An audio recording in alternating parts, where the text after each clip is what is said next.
Chris Mason, I think we did it. I think we did it. Hey, we are trying out a new software, and we got it to go. We got it to go, guys.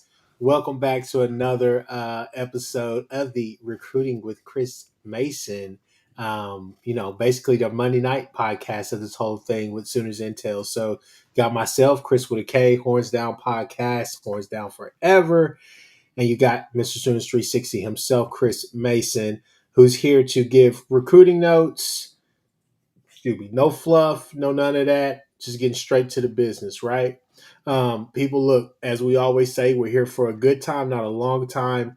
Well, we're not here to necessarily discuss what happened in Tennessee or what's going to happen this Saturday, which we may dibble and dabble a little bit into that because some of that touches upon what we're going to be talking about tonight. But Chris Mason, how you doing, man? You doing all right? I am doing good, and we have good Sooner recruiting news to talk about. Yes, we do. Yes, we do. Let me go to my notes real quick. Um, go to my notes real quick. So obviously, I think where we should start at is the new verbal with the running back Jackson Stokes. Think 2027, right? That is correct. From Chatsworth, California, Sierra Canyon. For those who don't follow recruiting obsessively like I do, that is a big time school that has big time players almost every year going to Power Four conferences. Just a loaded team. So he's from a big time program. So he's about 5'9", 190, and he visited for the Ole Miss game, and then he saw OU play again for the Tennessee game as a Vols visitor.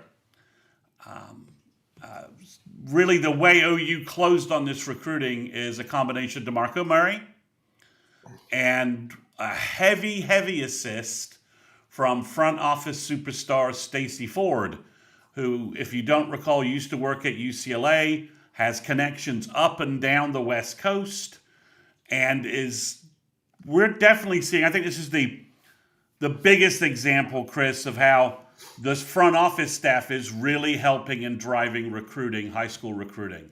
It's not just evaluations and film, and then handing it over to the coaches to make the personal contacts and the relationship building. Stacy Ford is out there building recruiting relationships with top flight kids from the West Coast for the Sooners. He's Ford has sort of old purpose back kind of label. He's ranked as a 3-star right now. I think that's probably way low. Greg Biggins, who just joined Rivals on 3, is the West Coast guy I trust the most for the last 20 to 25 years in West Coast recruiting. He thinks Stokes is the best back on the West Coast, the best back in California. So I think Stokes could easily move into the top 250 range. 4-star. He's got a 10.83 100-meter time, and on film he's got acceleration, he's got burst, he's making people miss, he's got some twitch, he's got some juice to him. This is a good-looking running back. OU wants 2 running backs for 2027. We'll get to the fact that they're trying to get 2 running backs. We've already talked about the fact that they're trying to get a second running back for 2026. But they're going to go after 2 running backs for 27, and they've got the first one. And the next one probably will be a bigger back. So I got some names we could talk about if we want to, but I think this is a big pickup and is driving home the fact that West Coast recruiting could be very sweet to OU. And we'll get to some of those details in this in this Q&A, could be very sweet to the Sooners. So Chris Mason, you know that if we're going to name the kid and he's already verbal or whatnot, you got to try to give him a comp. We need a comp.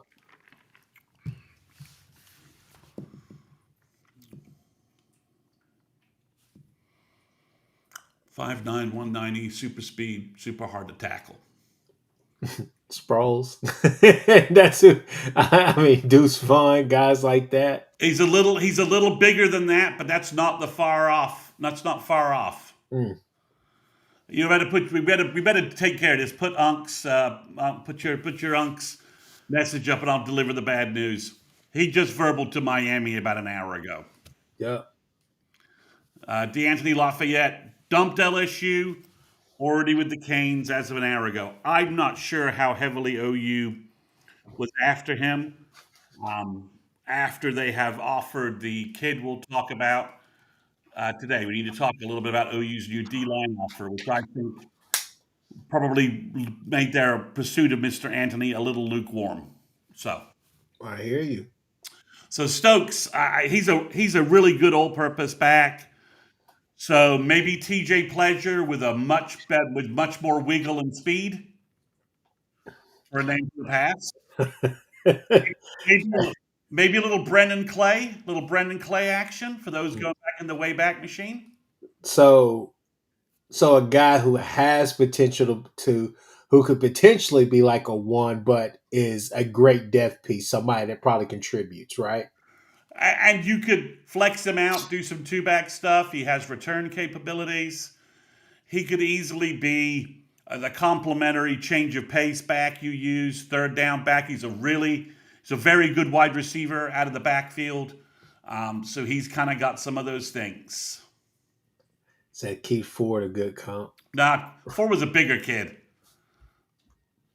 Chris Mason, let's go ahead and get into these new 2026. Let's go D line first instead of O line, but we'll as soon as you get done with the D line and we talk about that, let's go right into the O line. Yeah, so Wednesday night, right before I did my podcast, I recorded my podcast. OU offered Malike Franklin from Daphne, Alabama, name I'd never heard of before, kind of out of nowhere. And he's 6'6", probably 250, 255, maybe 260. He looks huge on film, Chris. And his film is like, okay, at the 42-second mark of his midseason film this year, I was honestly afraid, Chris, he killed the quarterback he was sacking because he looked like he basically put his arms around him and kind of destroyed him. So he's a monster coming off the edge. He's got a massive frame, big wingspan. I think he could easily be 6'6", 275, 280. So he could give OU that big defensive end that they like. Which when you add to the three other guys they've got committed, you've got Krul, who's kind of that R. Mason Thomas outside line, NFL outside linebacker, college 4-3 defensive end. You've got Norman, who's a little more. He's like 6'5". He'll probably be 6'5", 245, 250 in college. And then you've got Matt Nelson, very similar, long, explosive. This guy gives you something different. He brings something different to the defensive end group. Where if you want to do some three-man line looks, he probably could handle the edge there. That'd be a 3-4 defensive end, but he could be a big defensive end. In the 4-3 looks, I mean, Taylor Wine's 270, PJ's 265, 270. So he fits more maybe in that bigger mold, allowing the other guys to be more of the speed defensive ends in OU scheme. So he somehow has an Ole Miss offer, a Mississippi State offer, and an OU offer, unranked in Rivals, unranked for 247, no stars, nothing. So. But you watch his film, and I'm like, how in the world does a 6'6", 260-pound athlete playing defensive end at a very good Alabama high school that produces talent annually go under the radar? So it's a little baffling to me. But OU's made an offer. Looks like they're going to they probably will get him in for the LSU game if things continue along that way. His social media follows strongly indicate that he's liking what OU's bringing. He's from Alabama. Todd Bates has lots of connections there. I think Bates is the one that made the offer, but obviously Bates and Chavez, are very much tag team recruiting wise. And I think this is a guy you could redshirt for a year, and then you'd have a big defensive end in your scheme for more defensive end depth. So I like this offer. Say the name again for everybody. Yeah, he is Malike. That is Malique Franklin from Daphne, Alabama. Got you, got you, got And you. his stats are pretty good for the first 7 games this season too. And you watch his film, he is a big dude coming off the edge. And I'm telling you, there's a couple of quarterbacks I was kind of afraid for their lives with the way he tackled and hit them because he's a massive guy. So So this is I was just going to jump in and say, so he's basically the Taylor Wine of kind of like this class, where he's kind of a late find, late gym guy that you can develop into what you want there at that spot. definitely. I think that's a good example of kind of what OU's looking for. Definitely, probably this is Nagy pinging. Maybe this is Todd Bates sending some film to Nagy. Nagy coming back and saying, "Whoa, I love this guy on film. Let's go off for him." And Todd Bates goes, "That's what I thought." Or something, or the opposite way. Nagy stumbled upon this film, sent it to Bates. Bates hit his Alabama connections and his connections in Bama said, "Yeah, this guy's under the radar. We have no idea why. Old Miss has offered him. Georgia Tech has offered him, but we don't know why he doesn't have any stars." And they attacked it from that way. So I don't know which way, but when you look at who he is, he's it's NFL measurables, Chris. It's the same story as we see with Daniel Norman, Matt Nelson, and the two guys we're about to talk about as well on the O line. These are athletes who need technique development, but you can't coach size and you can't coach speed. So this is where this fits in with what Nagy has done previously at other spots where we've moved away from some guys and Nagy's found some guys. So he definitely fits into this whole Nagy schema of where I want NFL measurable guys. I'm now pretty confident, especially on the D line, that I've got coaches that can take low salary cap players, to use the NFL term, and develop them to build out the roster. So I mean, obviously, you know, you have to have a mix of these guys in a recruiting class, and Nagy's obviously targeted some of these guys who are late developers, good senior year film for scholarship offers, and that leads right into the next two guys if you're ready to talk about them. But if there's anybody got any questions about Franklin, happy to answer them. But otherwise, we can move on to the two O-line. offense to the O line. Yeah, go ahead. Go ahead. So you've heard me talk about I want OU to make more O line offers. I think OU needs at least 2 more offensive linemen in this class. They walked away from Daniel McMorris, and 2 guys came to the forefront. Sooner Scoop kind of identified one first, and then the other name I'd seen on some message boards, but Parker Thune talked about him on their message board. The first one is Jonas Muya. He's 6'7", 6'8", 290 pounds from Indiana. He appears to be coming for the LSU game. OU's biggest competition appears to be Minnesota, and obviously he's from Big Ten region, so that's why. And on film, Chris, he's a superb athlete. He's got a lot of potential. In my mind, he has a bigger, thicker frame than McMorris. I'm a little bit afraid when I look at some McMorris film that he's kind of so lean, I'm not sure he can bulk up. I got no doubts that this Moya kid can carry 320, 330 if OU wants him to.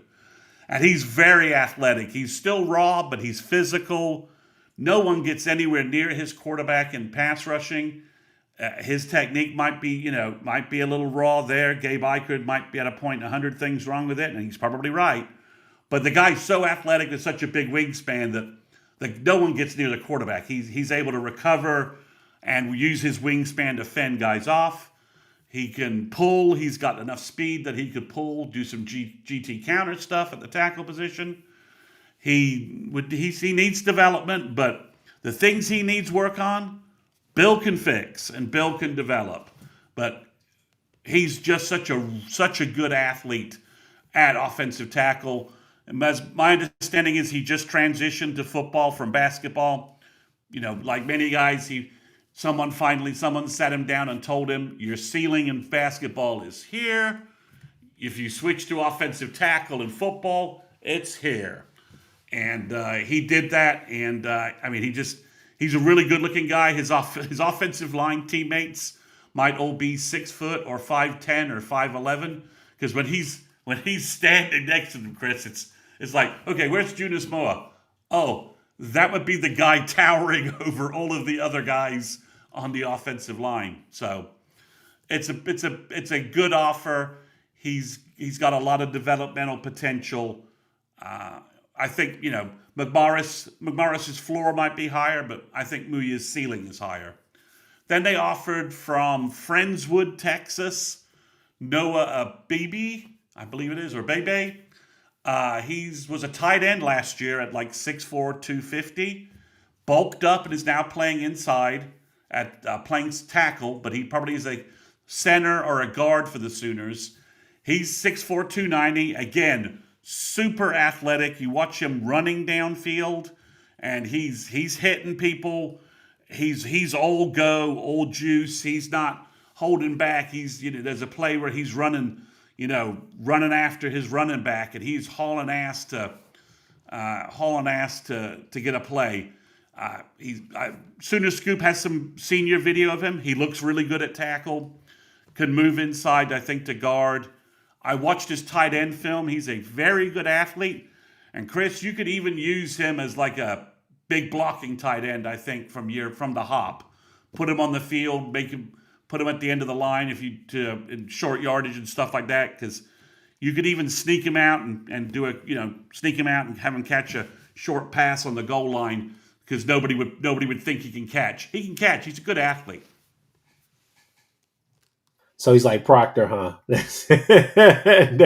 they're using Proctor all over the field for Bama right now, but yeah. Well, he ain't 360, but he can easily carry 310, 315, maybe a little more than that.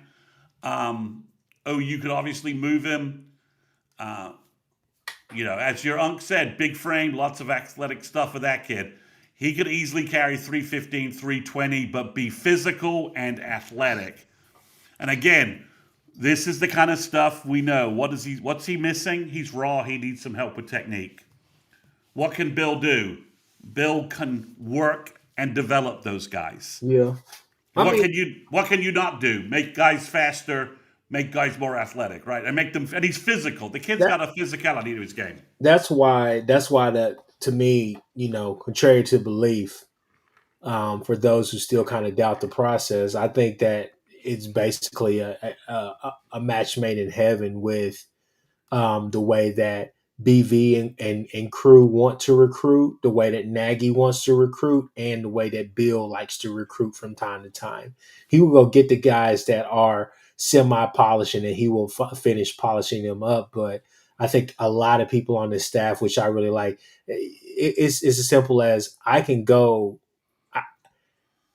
teach a freak athlete how to be a football player, but I can't teach a football player how to necessarily be a freak athlete. You get what I'm saying? With some of the different things that they want to do and on both sides of the ball, especially defensively with the peel backs, being able to drop back, being limber enough. I mean, hell, look at Trace Ford. Trace Ford coming off of 2 serious knee injuries and is out there playing cheetah for us last year. It's things like that where you say, like, this staff wants to go get those kids that are raw. I mean, look at PJ Adebawore. It looks like things are finally starting to click for him. Not necessarily the 5-star superstar that we thought he would be thus far, but the verdict is still out for him. Obviously, next year will be a big year for him, but things are clicking, right?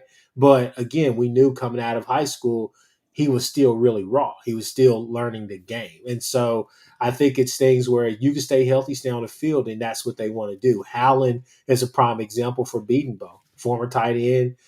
He knew it was going to take him a while to get on the field, but he developed, and he's definitely been more than serviceable for us. So for sure. Yeah. When healthy and allowed to focus on one position, Howland's has been fine. It's just we caught a bad ankle injury at the wrong time. One guy I talked to who watches quite a bit of film, and we go back and forth. The comp he used on the Muya kid was Tyler Guyton, watching his high school film. He's like, I think this is that kind of an athlete that just needs some development. And and Tyler Guyton was a tight end defensive lineman in high school. Went to TCU, played tight end. They brought him in as their sixth offensive lineman, tight end, and then he hit the portal, and that's where Bill kind of snagged him and said, okay, you're not a tight end, you're a tackle. Let's get you to Norman, and the rest is a first round draft pick, starting for the Dallas Cowboys. So Abibe is definitely that has that tight end, the bulked up tight end to offensive lineman, path is just filled with elite guys in the NFL. Oh, that guy was a tight end in high school. Now he's an elite tight end. That was an elite guy was a tight end in high school. Now he's an elite offensive lineman. So that's constantly kind of occurring. So I think they're both good additions. If you can add these guys, like I said, they need a little time this season. But we've got three freshmen starting for us now. We got two guys coming in Noah Best and Deacon Schmidt, that do not need that level of seasoning. If you watch their senior year film, they're both in the 315, 320 range, and they are killing folks Yeah. in their highlight reels. Both their high school teams are dropping 300, 400-yard rushing days on folks. So you've got two guys, I think, in Schmidt and Best, that will quickly get in the two deep. Then if you've got two guys who need to develop a little bit, I think you can make that work. Then you bring in a 2027 class behind them, where you've got guys like Caden Penny, Cooper Hackett, who can then step in, who can be ready to step in their second year, possibly when Foje and Fasusi possibly have developed their way into being first round offensive tackles. So And that's the thing that's really interesting. I think that obviously, if things go the way we want it to go, we're going to be talking El Sooner football for a while, right? Like current football. But I think next year is going to be huge, for a lot of guys, especially on that offensive line, because kind of where's that separation? Where's that line in the sand? Because you still got to think, um, you know, out goes Nuewu, but in comes an Afalava or a Akin Kume. You got guys like that are still waiting to get there. What happens with Ozada? What happens with Howland? What happens with the Jakes? Right? I mean, it's a lot. That's got a lot of shuffling that's about to happen, and you're about to get talent. You give them a lot more talent. Then also you got to factor in the transfer portal, what you give and what you take. So offensive line is going to be great, great moving forward, in my opinion, especially in the direction we're moving in. But I mean, Chris Mason, I think you have to be excited at the fact that it feels like Bill is doing what you want him to do, which is take as many high school O line O as you linemen can. as you possibly can, just to make sure that we're not doing what we were doing in the Raleigh regime, which is just recruiting maybe one or two per year, right? Well, yeah, I mean, Brent's first year, due to the Riley whatever, we only signed two guys, right? The Yeah. two Jakes, and I'm not knocking Jake Taylor, but he's basically been hurt for the last 2 years. Sexton has been hurt nearly every year he's been at OU.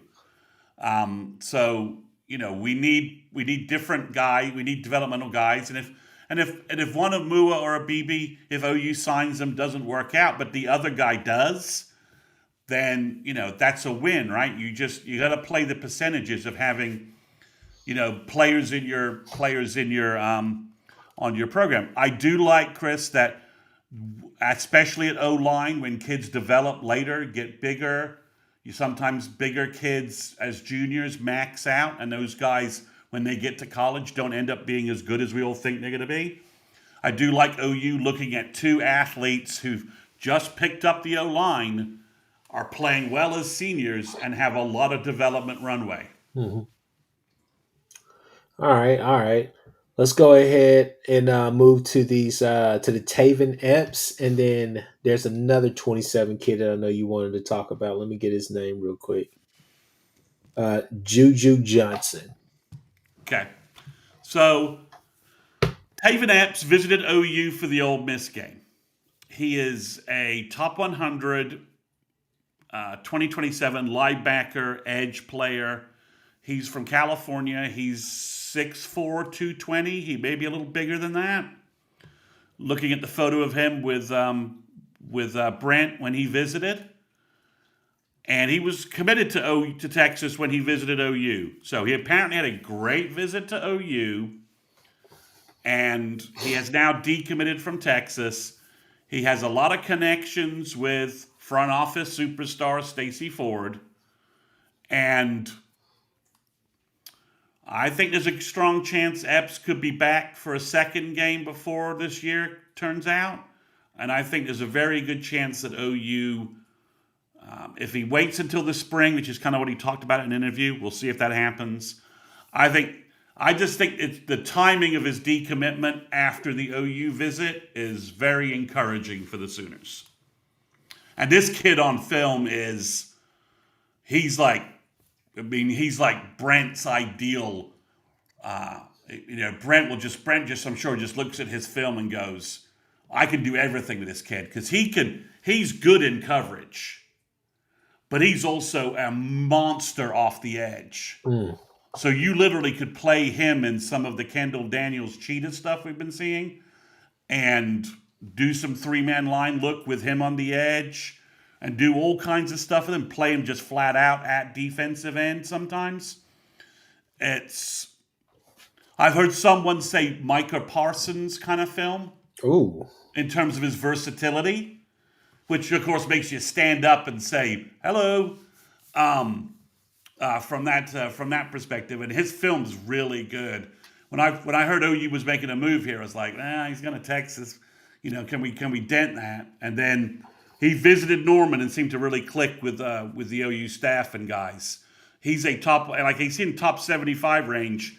But Chris, when you think about like the value of a kid that could be 6'4", 245, and can drop back into coverage very easily, cover tight ends, cover backs, but also is a monster off the edge. When you think about that kind of skill set, some defensive coordinators wouldn't know what to do with that, but we know Brent could pull every ounce of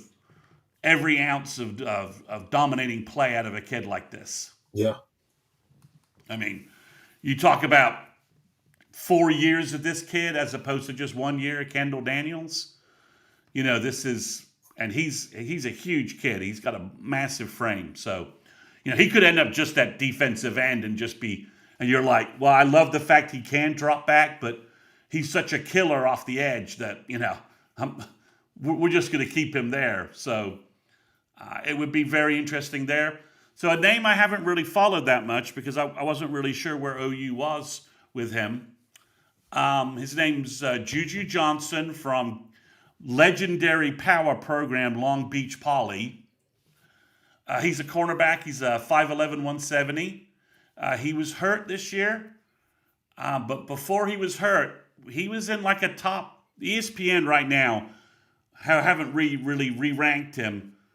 Chris, they had him as I think the number 17 player in the nation. His top 5 is major programs with OU in there, and there's definitely some talk that OU leads for this kid, and I'm pretty sure he's visiting for the LSU game, and that could be a situation to watch in terms of a verbal. I think when he gets back healthy again, he's going to be right in that 5-star kind of territory at cornerback. Yeah, I know that kid's been getting a lot. I know he has a lot of buzz, and I think we talked about him on a couple of occasions. So, no, yeah, that kid's name. When I saw you put that in the text, I was like, oh, we're talking about him again. Okay. So Chatsworth, California, Long Beach Poly. We have a kid from Bosco this year, right? Odom is from Bosco.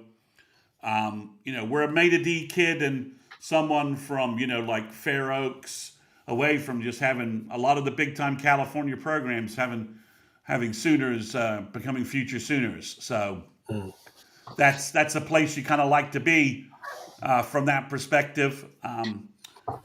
Dane Weber, the California quarterback, will be in town next week for the Missouri game. Okay. He's had a great year out in California, throwing the ball. He's running the ball. He's got a lot of that dual threat kind of Bo Bentley, Mateer kind of game to him. So we'll see if OU makes an offer there. There are some other quarterbacks I think that OU's starting to get interested in to make some offers for 2027. We got it. I mean, we might as well go ahead and ask it now. I mean, what are we? I mean, Peyton Houston, is that still on the table, or is that kind of? I don't think there's anything there. I think he's kind of he wants to see. I mean, he doesn't have to sign until until December 2026. So he's waiting to see who the next LSU coach is. He's sticking with the home team and waiting to see who the next guy is. I mean, he can always wait until you can always wait until the spring too, right? He can wait as long as he wants. Yeah, The only question is right now he has the only actionable QB offer for the Sooners. yeah. I think by the time December rolls around, he's going to have 3 or 4 other kids who could flip like that. So if he wants to stick with LSU, no problem. But 3 months from now, LSU hires some guy he doesn't like, and he's calling OU to say, "Hey, I'm ready to verbal." OU might be like, "Yeah, we picked up a kid 3 months ago. We're Well, not we're not taking 2 QBs." well. Speaking. Well. Staying on that same line of thinking, where's the Pettit kid?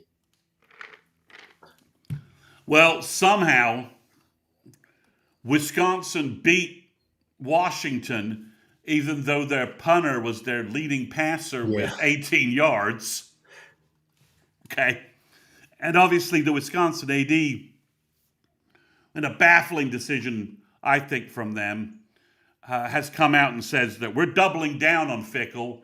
We're going to give him more money, give him more support. So I think it's going to take a little bit more rocking back and forth for OU to get the Pettit kid away from Wisconsin. I mean, I'm still stunned that like a Florida kid is this wrapped up in being in the frozen tundra uh, for to play football in, and at a program that cannot pass the football. all I know is this right here. As Johnny Taylor said once upon a time, it's cheaper to keep her, especially with all this mess that's going on. Wisconsin is right now. Wisconsin is pretty much at the same level as like a Oklahoma State hiring. It's pushed down the line. It's not in the top five hirings. It's too But they, many they people. can find. I mean, the problem is Fickle is it's not working. It's just not working. So I mean, But they're just delaying. They're going to waste money next year, and they're just delaying the firing inevitable. him. I That's true. mean, and it's.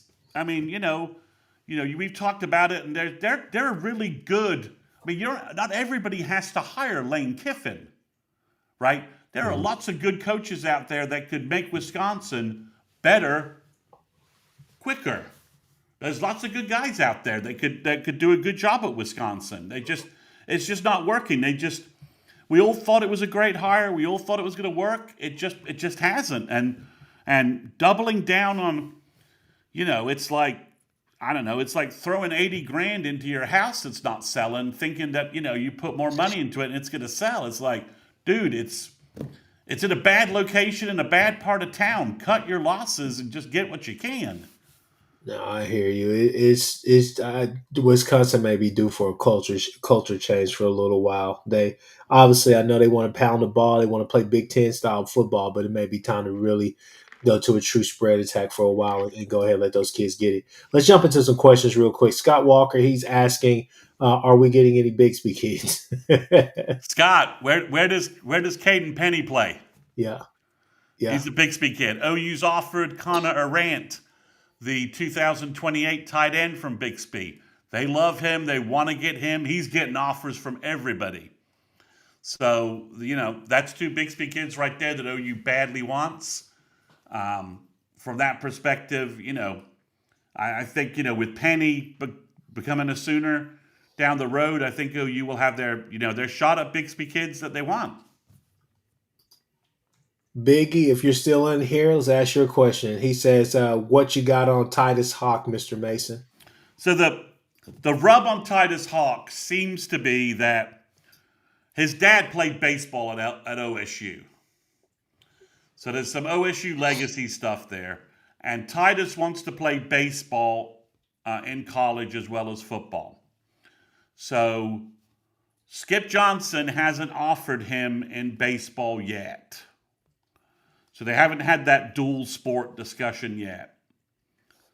And I guess there's probably some hesitancy in can he put on the weight to play the tight end position, which is his natural position in college in football, and still be the guy that they want for baseball. Yeah.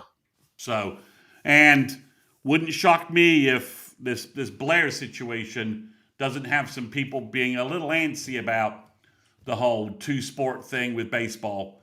For those that don't know, Porter Moser just lost a player to baseball who was the guy had committed to play both sports, then got on campus and I think realized that baseball was his better path.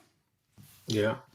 So so that's what with Titus Hawk. The other thing is OU's making a big push for tight end Seneca Driver from Kentucky, who's already been on OU's campus for a game. He's 6'7", 235, 240. What year is he? He's 2027. Got you. He's got very much Jermaine Gresham kind of feel to him in terms of his game.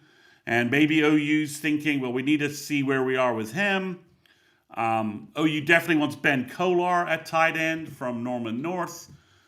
He just got hurt, so his year is over, but he's had a big junior year. Mm-hmm. True Okie, can you pull up what True Okie says? Sorry, the comment about Titus that we were talking about below it. Yeah. True Okie, I don't know anything about his dad. How big is he? So, I just don't know if he's able to if he answer back and like a guest on about that. I know nothing about his dad. So from that perspective, so I think it's a question of how does that make that? How do you make that fit? The two sport thing in basketball and baseball is more difficult than football. That's certainly true, but James Nesta I think has perhaps decided to go with football over baseball. Because I think he prefers football as a sport, and he's doing well at linebacker. So it's that's the Hawk thing. If it was just football, I think we'd be clearer about where things are going. But with the baseball factor in it, it's muddying the recruiting waters a little bit. Let's go back to True Okie's question. If you if you guys mind, what is holding up or preventing the pedicure from flipping? I think it's the check that Wisconsin offered him from the very beginning to sign with him, to choose him. Gotta be some crazy money, right? Yeah, crazy money going to catch 10 balls. To go catch 10 balls and freeze your ass off in Wisco for and block. So you're asking. We've got Kyle Dupuis asking about Braylon Calais. Kyle, I know nothing about him. I've just pulled up his rankings. He's obviously highly ranked by 247 and ESPN. He's a good-looking wide receiver. I just don't know anything about him. The wide receiver room is a little... We've got the verbal from Damare DeZorn, who's having a huge junior year. But after that, things are a little all over the place in terms of wide receiver recruiting. I think OU's going to make a big push for Trey Moore from, I think, the sort of Pflugerville area. I think that's where he's from. And he's Eric Moore's kid. So he's got some heavy connections with the Sooners. But yeah, overall, Kyle, I'm not hearing anything with him and the Sooners, at least not yet. So Biggie's asking, are we going to try and get to Zane Rowe? Zane's when Zane makes his final decision, OU will be a hat on the table, and he will have a very hard time not recommitting to Chavis. He loves Miguel Chavis. They are super tight, and defensive end. If you're a recruit out there, I'm not sure other than D tackle, there's a position that OU has more juice right now with kids in the high school game. So I'd be stunned. Now, does Texas Tech make one of their you know showcase special deals for Zane Rowe like they did for Jalen Brewster? Possibly, I don't know. But OU's definitely in that battle. Definitely going to have when it's decision time for Zane Rowe. Expect OU to be a serious player there, unless the only thing I think stopping OU would be, like I said, Tech dropping a whole bunch of money. So we'll see soon the Cowboys. It could be A&M too. I mean, OU is recruiting these guys. Those are the A&M's having a great year. They're getting a lot of attention from kids. So Cooper Witten, speaking of A&M, is probably right now an Oklahoma versus Texas A&M battle. How that shakes out in the end, I don't know. I think Witten obviously has a lot of connections to OU. He started with OU with a longer relationship. OU has more linebacker folks that he's been connected with longer. DeMarco Murray is really good friends with his dad. I don't think you can discount that. And Norman's closer than College Station with his dad coaching most Friday nights, and then being able to come to Norman. At least half of his games easily come up to Norman. So I like where OU is with Cooper Witten long term. A&M's got a lot of buzz right now. They're undefeated. They're old singing, old dancing. So they're making a lot of noise with a lot of recruits. Let's see how the end of the season pans out and see where OU is. But they're obviously not going to lose. I mean, their entire staff is recruiting Cooper Witten. So they're not going to, Brent's not going to go down without swinging for this kid, because at will linebacker, Cowboys, not even Texas people think he's going to end up at Texas. You got to come with some better shit than that. That's just weak. So, he's a perfect fit for OU at will linebacker. So we'll see how things shake out. But I think it's an A&M OU battle. I just like where OU has the deeper connections to him, and this is not going to be an NIL race, really.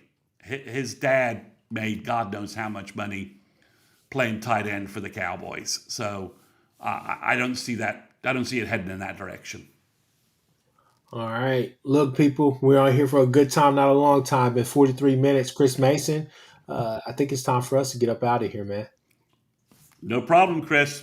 Thanks, everyone, for asking your questions and for attending, as always. Yeah. 26, 27, a little bit of 28. Yeah, we hit on all cylinders. So definitely like, subscribe, share this video, do all those different things, like on both channels and subscribe to both channels. You got the Horns Down podcast and Sooners 360. We'll be back Thursday with our preview for the OU Alabama game, which I do feel that we will be pretty successful, folks. But we'll get to that in due time, and we'll